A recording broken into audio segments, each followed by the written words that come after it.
तो बच्चों quadratic equation का एक क्वेश्चन है जो आपको देख के क्वाड्रेटिक इक्वेशन का फील ही नहीं हो रहा होगा। क्वाड्रेटिक इक्वेशन आप पढ़े हो, इसकी डिग्री 2 हो, अब इसकी डिग्री सीधे सीधे तो डिफाइंड हो ही नहीं रही। आपने पढ़ा है ना कि ऐसा कोई भी इक्वेशन जो x square plus b x plus c equals to 0 के फॉर्म में लिखा हो या फिर उसकी डिग्री 2 हो, वो इक्वेशन क्वाड्रेटिक इक्वेशन होता है। कुछ इक्वेशन ऐसे दिए रहते हैं जहां पे आपको फील ही नहीं आता कि ये क्वेश्चन है क्या, इसको कैसे अप्रोच करें। तो देखो मैं आपको समझाता हूं। ये क्वेश्चन है कि 3 to the power x plus 2 plus 3 to the power minus x equals to 10। अब सुनो, अगर इस क्वेश्चन को कैसे सॉल्व करेंगे भाई, क्या अप्रोच होना चाहिए, तो आप ध्यान से देखो। ये 3 टू द पावर x यहां भी है, 3 to the power minus x यहां भी है, मतलब कुछ मिलेगा आपको। अब ध्यान सुनो, करना क्या है कि 3 to the power x into multiplication में जैसे पावर ऐड हो जाता है तो मल्टीप्लीकेशन में ब्रेक कर रहा हूं, तो ये 3 का स्क्वायर हो जाएगा, 3 to the power x into 3 to the power 2। Multiplication में तभी तो पावर आपने ऐड करके x प्लस 2 लिखा होगा, ठीक है, plus 3 to the power minus x is equals to 10। ठीक बच्चों, अब अगर मैं 3 टू द पावर x को कोई नया वेरिएबल मान लूं, जैसे हमने कहा let 3 to the power x equals to y, तो ये हो जाएगा 3 का स्क्वायर 9 और इसको मैंने y माना है तो 9y हो गया, plus 3 to the power x को मैंने y माना है तो 3 to the power minus x क्या हो जाएगा, 1/y हो जाएगा, तो ये हो गया 1/y इज इक्वल्स टू 10। अब थोड़ी फीलिंग आ रही होगी हाँ सर क्वाड्रेटिक इक्वेशन की तरफ इक्वेशन बढ़ रहा है। देखो इसको मल्टीप्लाई कर दो y से या y से सब में पूरे टर्म में मल्टीप्लाई कर दो या फिर एलसीएम ले लो जैसे मन करे, तो मैं पूरे टर्म में y से मल्टीप्लाई कर दे रहा हूं, तो ये हो जाएगा 9y square plus 1 equals to 10y। अब इस 10y को इधर ले आओ, तो फाइनली आप समझ गए होंगे कि ये क्वाड्रेटिक इक्वेशन सर बन गया।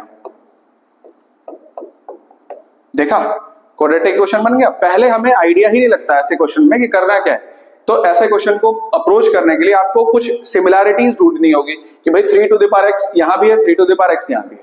तो मैंने किया क्या कि 3 to the power x into इसको 3 का स्क्वायर लिख लिया, क्योंकि आप जानते हो पावर तभी ऐड हो जाता है जब दोनों का बेस सेम हो और मल्टीप्लिकेशन हो, तो पावर ऐड हो जाता है, तो मैंने उसको ब्रेक कर दिया। तो ब्रेक किया तो ये 3 का स्क्वायर हो गया, 3 टू द पावर x हो गया, plus 3 to the power minus x हो गया इक्वल्स टू 10।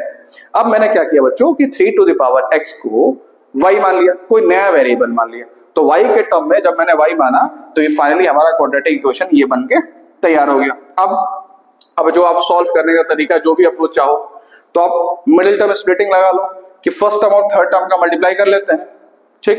तो 9y स्क्वायर इंटू 1 कितना हो जाएगा, 9y square into 1 9y square. अब इसके दो फैक्टर्स ऐसे बनाओ कि ऐड या सब्ट्रैक्ट करने पे ये आ जाए और मल्टीप्लाई करने पे 9 आ जाए। तो क्या आप ऐसे लिख सकते हो, एक आपने लिख लिया 9y, एक आपने लिख लिया y, मल्टीप्लाई करने पे 9y स्क्वायर आ जाएगा। अब चूंकि मुझे -10 चाहिए तो मुझे माइनस दोनों में लेना पड़ेगा और मल्टीप्लिकेशन में स्टिल 9y स्क्वायर रहेगा। तो बच्चों ये हो गया 9y स्क्वायर, यहां से मैं शुरू कर रहा हूं, 9y square minus 9y minus y plus 1 equals to 0। अब इन दोनों में देखो क्या कॉमन है, तो 9y कॉमन है, तो यहां से बचेगा y माइनस 1। फिर इन दोनों में क्या कॉमन है, -1 कॉमन है, यहां जो भी रहेगा वो साइन आपको यहां लिखना है, तो यहाँ पे माइनस साइन है तो मैंने -1 कॉमन कर लिया, तो ये मिल गया y माइनस 1। अब देखो दोनों ब्रैकेट में सेम चीज मिल गया आपको, तो आप y माइनस 1 को कॉमन कर लो, दूसरे ब्रैकेट में आपको क्या मिल जाएगा, 9y माइनस 1 इक्वल्स टू 0। अब आपको पता होगा जीरो प्रोडक्ट रूल के बारे में। जीरो प्रोडक्ट रूल क्या कहता है कि अगर दो नंबर मल्टीप्लाइड फॉर्म में 0 के बराबर है तो 3 कंडीशंस हो सकती हैं, या तो a 0 के बराबर होगा, या तो b 0 के बराबर होगा, या फिर a एंड b दोनों ही 0 के बराबर होगा। इसी को हम जीरो प्रोडक्ट रूल कहते हैं। तो यहां से आप जीरो प्रोडक्ट रूल लगाइए, तो ये हो जाएगा y माइनस 1 इक्वल्स टू 0 और एक हो जाएगा 9y माइनस 1 इक्वल्स टू 0। तो यहां से बच्चों y की वैल्यू एक आ जाएगी 1 और यहां से y की वैल्यू आ जाएगी 1/9। अभी बच्चों काम खत्म नहीं हुआ है। काम इसलिए खत्म नहीं हुआ कि आपने ये y तो आपने माना है, आपको निकालनी है x की वैल्यू।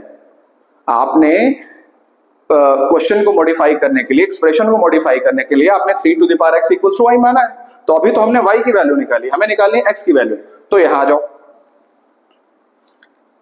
यहां पे आप देखो 3 to the power x equals to y माने हो तो पहले 1 ले लो, तो ये हो गया 3 to the power x equals to 1। अब सुनो यहां प्रॉब्लम आ गई, सर ये 3 की पावर में होगा तभी तो हम इक्वेट करेंगे, अगर बेस सेम होगा तभी तो क्या किसी भी नंबर का पावर 0 उसका 1 होता है कि नहीं? तो क्या हम सिंपली लिख सकते हैं 3 to the power x equals to 3 to the power 0, यानी x की वैल्यू बच्चों कितनी आ गई? 0 आ गई। क्लियर है? ठीक। दूसरी बात y इक्वल्स टू 1/9 पुट करके चेक करो, तो हमारे पास है 3 to the power x equals to 1/9। 1/9 को आप क्या लिख सकते हो?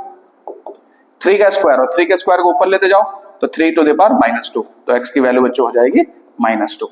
ठीक है, अगर बेस सेम है और इक्वल्स टू है तो हम पावर इक्वेट कर सकते हैं। ठीक है बच्चों, उम्मीद है आपको समझ में आया होगा। Thank you so much.